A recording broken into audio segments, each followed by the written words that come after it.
आज हम लोग देखते हैं क्वेश्चन नंबर 2।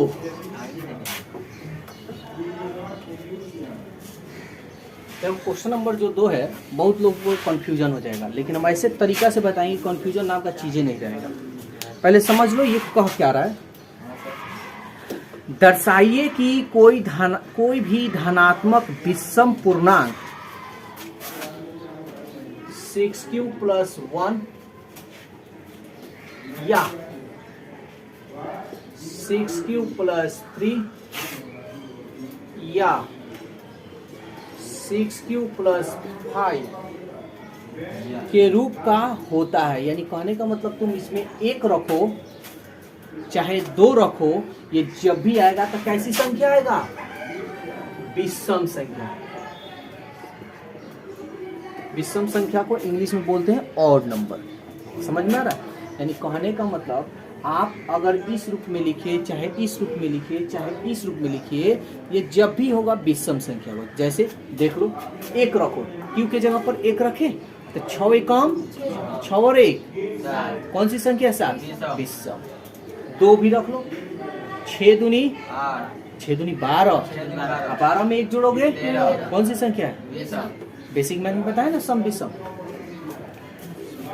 तो इसको हमको साबित करना है, तो पहले फिर से हम लोग चलते हैं भाग में। इसको हम बोलते हैं भाज्य, इसको बोलते हैं भाजक, इसको बोलते हैं भागफल, और नीचे वाले को बोलते हैं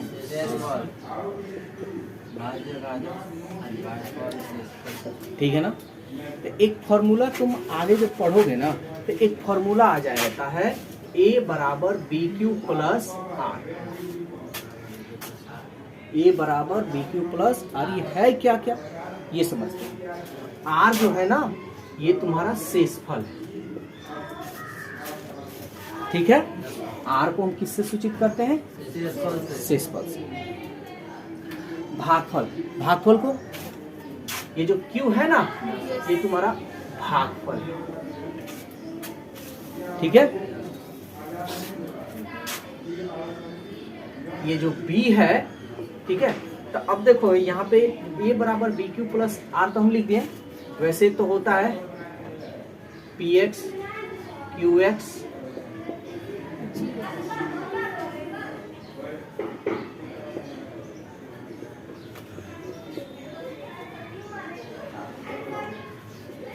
ये होता है, ठीक है। तुमको ये चीज पढ़ना है, ये चीज नहीं पढ़ना है। मतलब इसी तरह ये है, इसमें कोई अंतर नहीं है। दिखा दे रहे, देखो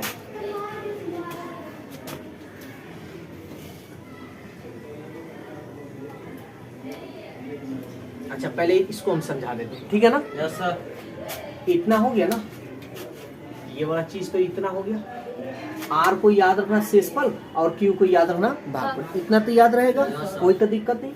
और यहाँ पे हम लोग जो ये साबित करेंगे, ये A भाज्य जो है ना, भाज्य को मानेंगे A और भाजक को मानेंगे B। तो ये ज्यादा कंफ्यूजन तुमको कर देगा, तो इस पे ध्यान नहीं देना। इतना समझ में आ गया? आ रहा है ना। तो इसको हम थोड़ा देरी के लिए मिटा देते हैं और इस पे समझाते हैं। घबराओगे नहीं, घबराओ मत। PX है ना, PX हम इसको कहेंगे। शेषफल है ना, R को बोलेंगे यानी RX। भागफल है ना, भागफल किसको बोलेंगे? QX। और GX जो है ना, GX इसको बोलेंगे। समझ में? तो देखो, भाज्य बराबर भाजक, भाज्य बराबर भाजक है, भागफल है प्लस शेषफल है। ये तुमको नेक्स्ट एक्सरसाइज में, यानी इसके बाद वाले एक्सरसाइज में तुमको पढ़ना है, ठीक है। यानी 1.2 या 1.3 में शायद पढ़ना, इसमें तो कोई दिक्कत नहीं। लेकिन हम डिस्कस हमको करना है इस पे, A बराबर BQ + R। हमको इस पे करना है। इसको अभी हम बस केवल समझाने के लिए तुम लोग क्या है कि दिमाग में बैठ जाएगा। इसको मिटा देते हैं अब ये इस पे देखते हैं। तो हम अभी देखो R किसको बोले हैं? शेषफल को। भागफल को क्या बोले हैं? क्यू, यानी क्यू, यहाँ पे क्यू लेंगे और भाज्य को हम ए और भाजक को बी। ठीक है, अब यहाँ पे हम सबसे पहले मानेंगे। तो कैसे मानेंगे? इसको मिटा देना। सर हमारा याद रखना है हमको ए बराबर बी क्यू प्लस आर, ये फॉर्मूला इसमें हम लागू करेंगे। ठीक है, तो देखो हम लोग कैसे इसको मानेंगे ये पहले हम लोग देखते हैं। तो सवाल कह रहा है कि दर्शाइए कि कोई धनात्मक विषम पूर्णांक इतना है। हम यहाँ मानेंगे, माना धनात्मक विषम पूर्णांक, ये लिखे है ना, लिख दो ना। ए बराबर बी क्यू, ए बराबर बी क्यू प्लस आर। इसको मिटा दें। Yes sir.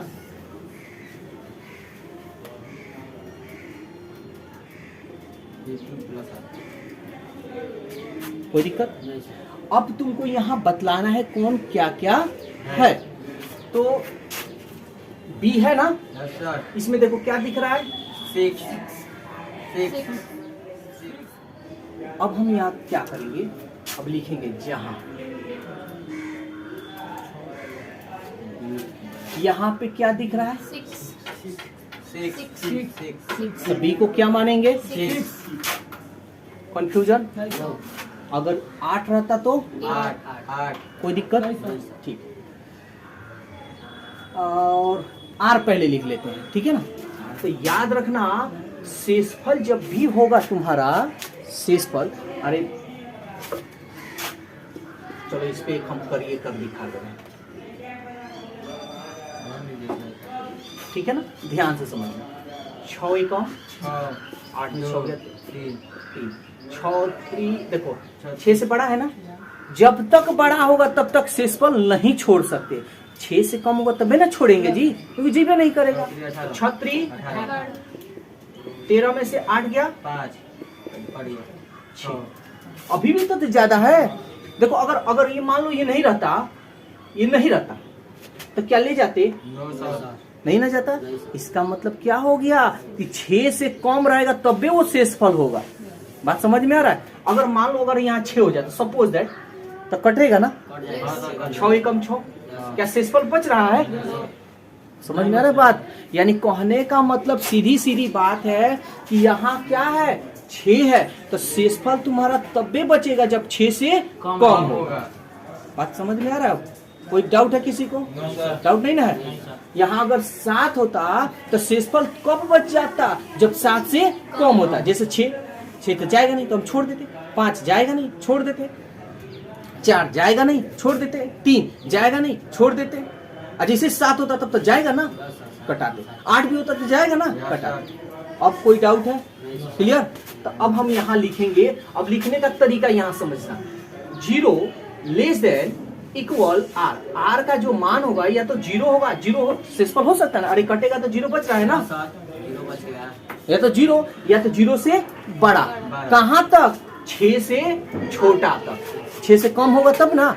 ये देखो ये कह रहा है ना, आर का जो मान होगा 6 से बड़ा, यानी 6 जो है ना, 6 आर से बड़ा कह रहा है ना। लेकिन यहाँ पे हमको आर का मान निकालना है, तो इसका मतलब आर जो होगा 6 से क्या होगा? छोटा होगा। ये जिधर मुंह घूमेगा उधर बड़ा, ऐसे इधर हो जाएगा छोटा। देखो इधर मुंह घुमा है तो आर बड़ा हो गया। अब आर का तो मुंह इधर नहीं घुमा है, इधर ना घुमा है, तो ये आर छोटा हो जाएगा। बात समझ में आ रहा है? तथा यहाँ लिख देना, तथा क्यू। अब क्यू के बारे में हम कहेंगे। तथा क्यू एक धनात्मक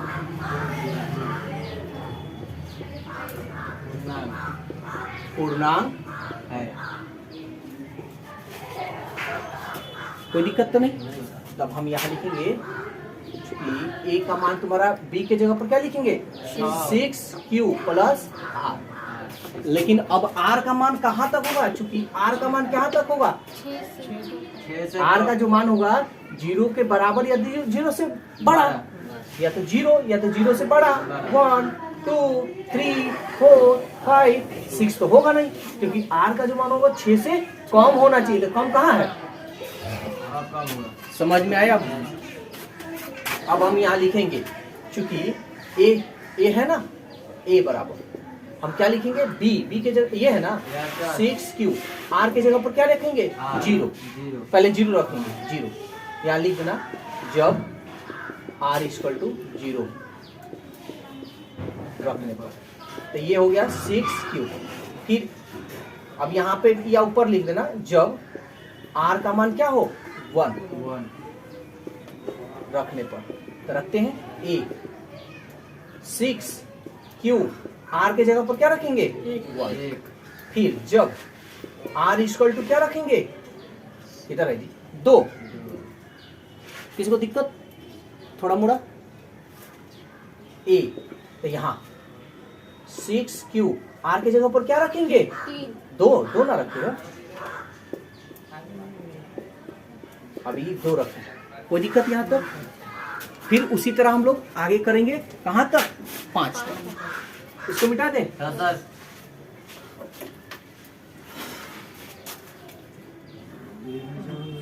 जब R इक्वल टू क्या होगा, R equal to 3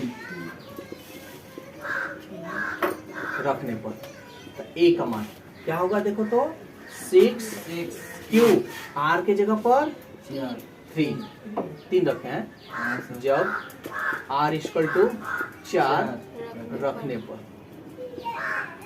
A 6Q, R के जगह पर 4, जब R इक्वल टू 5 रखने पर रखने पर ए इक्वल टू 6Q प्लस, अब तो कुछ नहीं है। नो सर अब ध्यान देना, सवाल क्या कह रहा है, दर्शाइए कि कोई भी धनात्मक विषम पूर्णांक 6Q प्लस 1 या 6Q प्लस 3 या 6Q प्लस 5 के रूप का जहां भी होगा वो एक विषम होगा, यही ना बात कह रहा है। तो हम देख रहे हैं, यहाँ लिखेंगे, चूंकि हम देख रहे हैं कि